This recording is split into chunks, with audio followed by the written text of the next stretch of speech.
in that situation, people are kind of taking stock. Like, okay, where am I in the test? How am I feeling? Am I going to be able to finish in time? And that body scan will also help you to concentrate. Tense and relax is another activity or technique that can be really useful. You tense yourself up, you tense up all of your muscles as much as you can, and then you just let go of it.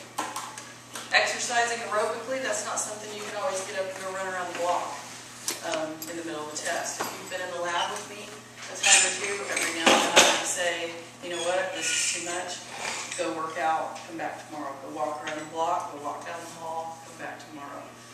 The blood flow in the brain and that physical activity actually helps you integrate what you're trying to learn or what you're trying to do with the test. I had a student years ago who said he got most of his accounting homework done when he was playing basketball, because it was easier for him to think about stuff after he'd done something else. It was very physical and very tiring. Other things to do are real practical, and the next page talks about all that kind of practical stuff. Fact sheets. One of the first things I tell students is if you experience test anxiety, when you walk into the test, at the top of the test, if you're allowed, or if you're allowed to use scratch paper, write down everything you know. Write down everything that you know that you were supposed to study. Write down, jot down keywords. If it's an essay exam, jot down the key things that you know you need to know. And then as you go through the exam, you kind of check those things off. Note cards, if you're the kind of person to carry around note cards, or to make notes if you have something in a phone, a tool on your phone that you can use, or an application you can use. Make note cards, make notes to yourself. Outlines, word lists. One of the biggest issues that people have difficulty with staying organized is that they don't stay organized about being organized. So they are organized about their money, but they keep it in envelopes, they keep their receipts in their car, they keep tax information in a box, in a shoebox in the attic. That's not really being organized.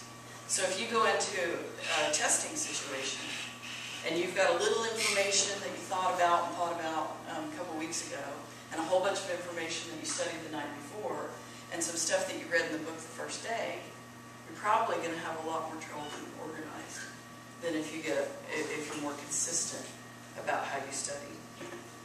So there's all kinds of suggestions. I'm not going to go over all of these. There's some suggestions about reading.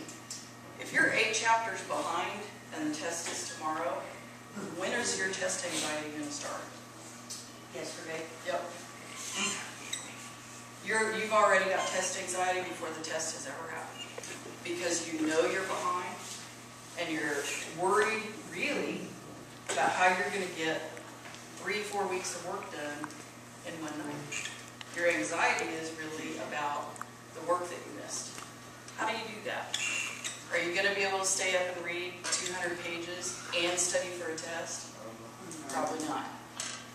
So you can get caught up on reading pretty quickly. Look at headings, look at subheadings, look at bold-faced words, look at terms, look at the information that you were given if you were given a study guide. Look at summary sections, look at the notes. In other words, don't try to sit there all night long and try to read the entire book. Look for highlights and start trying to piece together what you can quickly. There's some other suggestions: keeping snacks on hand, planning something special, reward yourself. If you've got anxiety about something, but you know something good's coming later, you'll get through it a lot better. The biggest issue probably in the last 5 years, especially the last 3, of information that's been released, mostly from psychologists at universities and psychiatrists who study college students, especially in testing situations, is that cramming and staying up all night is actually detrimental to studying. That it actually changes your brain patterns when you stay up all night, and the same activity in your brain that happens when you are actively learning something is the same activity that happens in your brain when you sleep, particularly when you dream. So it actually is bad for you and bad probably for your studying and test performance to try to stay up all night and pull an all-nighter and cram. Because what you're actually doing is you're shutting down the parts of your brain that are most active when you learn. That also applies if you have a big project due. It's also another time that happens. What happens able to actually focus and concentrate on the quality of the project. Test taking skills. Some of this is going to sound really obvious, and one of the things that I try to emphasize when I talk about stuff like this is knowing yourself is the best test taking strategy you could ever have. Short answer exams. Answer the questions you know first. Look at the point value of each question. Some of this is common sense. If you've got short answer questions and long answer questions, and the long answer question is worth half the points on the test, and the other ones are worth 5 points, which ones are you going to answer? You're going to answer the long answer one. Essay exams, one of the problems about an essay exam is that you're doing all the things that you have to do to write an essay, but you're doing it in a short amount of space. So you have to bring everything you know all at once. It can be stressful. So you can look at all of these. One of the best ways to study for an essay exam is to actually pretend you're writing an essay. So you can look through those. Look at the end on problem-solving tests.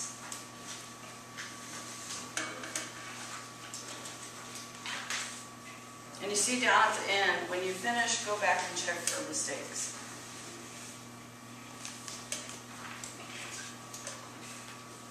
Think about when you write an essay. Think about the last test you just took. There were several this week. Most of the time, it's those little bitty errors, those minor things, that if you had time to go back and check, you might have had a chance to correct it. Those are things that are useful. If none of that works, and you go into test situations regularly, especially starting about this time of the semester, and then you keep going, and every time you have a test, things just get worse and your grades start to drop, what's going to happen to your test anxiety level? It's going to keep going up, keep going up, keep going up. So you might not actually have test anxiety, but as you proceed, things just get worse for yourself and you start having a much more difficult time. That's where we come in. There's more tricks to our trade for helping people in testing situations than I've begun to learn in 20 years. There are lots of strategies. Some of the stuff on the next page is about using your brain. Some of it I'm not going to worry too much about. One of the things I'd say is this. Look at the second point there about avoiding isolated fact learning. Learning and teaching content such as science, literature, or history as accumulated facts is quickly forgotten.